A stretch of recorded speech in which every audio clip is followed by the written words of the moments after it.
This is why I think going back to UBI to close the loop is really quite an interesting idea in a moment like this. Because I think what it has the ability to do is to get enough money into the hands of consumers that exceeds the nominal marginal value of that saved dollar. And that's when you will actually start to see more spending. And in that more spending, because you've gone through a few years, or in this case, decades now of deflation, demand can very quickly outstrip supply, and then you restart the inflationary cycle. And I think that that would be wonderful. Like, I mean, we've all read, Paul Tudor Jones's letter, Net by Now. I think even central bankers would say, the best way to sort of manage all these debts is through an inflationary cycle. Everybody wants it. I think the question is, how do you start it?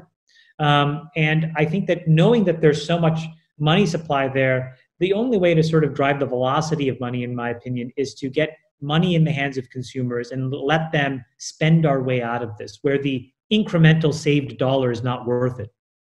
The one thing that you said, which is true, is that we have to keep a pace of all these technologies that are going to be increasingly deflationary by design.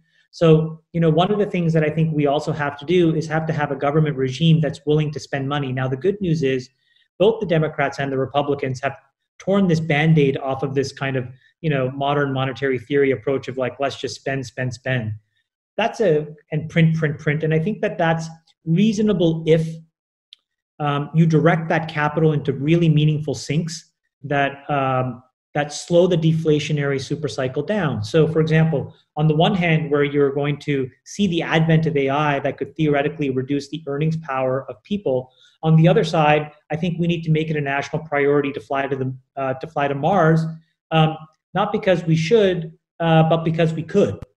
And you can sink trillions and trillions of dollars of capital there. We may decide that we want hypersonic aircraft, not because we need it, but because we want it. And you can sink hundreds of billions of capital into that.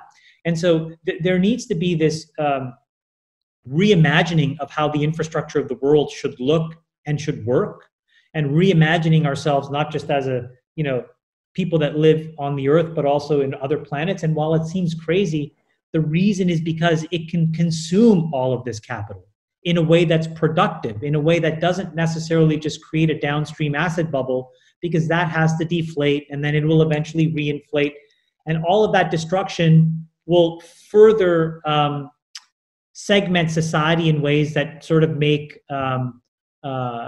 political disruption more likely. And I think that we don't want that.